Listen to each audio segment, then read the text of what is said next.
Hello guys, this is JC with 559 Mobile Detailing. And today we're gonna show you guys how we take care of this two-step process on this truck right here. All right, JC, so, how long have you been doing this truck for? So we got started with this truck yesterday and we did half the work, and today we're taking care of the other half. Does it gotta be finished today? Yeah, I mean, it got to be done ASAP, so we gotta get this taken care of and get ready to get paid. So what are you doing over here, Diego? All right, so this step right here is the correction step. So we're using a heavy cut compound and we're using a heavy cutting pad. We're using an 8-inch DA with a 3-inch pad. So this step is gonna remove any swirls, scratches, or any imperfections in the paint. It's gonna be so heavy that it's gonna leave a little bit of haze that JC is gonna clear up with a second pass. So that's called step 2. So this is step 1. Let's go. All right, so the finish is very shiny, but it's leaving behind a little bit of gray haze. And you can see that when you look at the light, it's gonna leave a haze strip behind. And the second step of the fine polish will take that off. Anything that I leave behind, he'll take that off. So what kind of compound or chemical are you using? So I'm using a heavy cut compound. It's by a shop here in Fresno. They don't pay me yet, so I'm not gonna give them a shout out, but it works good. Let me know if you want to sponsor me. There you go, got it. All right, JC, so 2 days in, second day. Yes, sir. How much time have you put into this so far? You guys. How much time have we got in here, bro? We started at 9 a.m. We left at 4 a.m. last night. And it came back.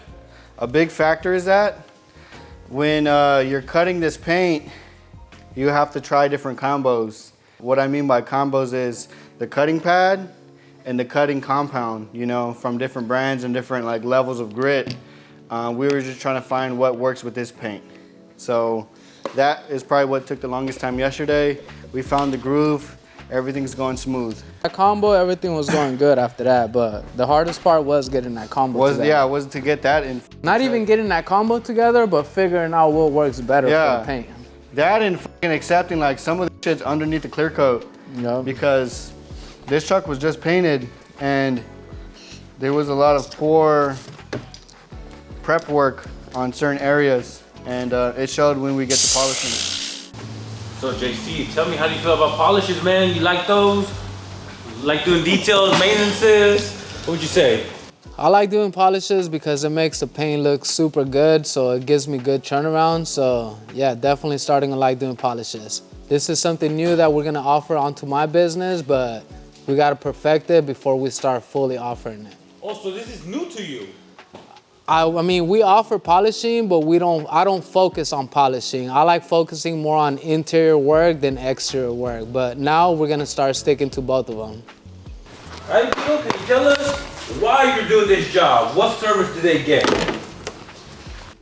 The reason why we're doing this job is because this vehicle is gonna be hit with a full body PPF, and we want to leave the paint finished as best as possible. So when the PPF goes on top of it, it's just gonna clarify and make it look very brilliant and shiny. And then they're gonna come back and bring it and I'm gonna ceramic coat it. Now, how often do you get jobs like this? Because I asked a lot of detailers, they're like, man, I only want to focus on the big jobs. Do these type of jobs happen often, rarely, common? What would you say, man?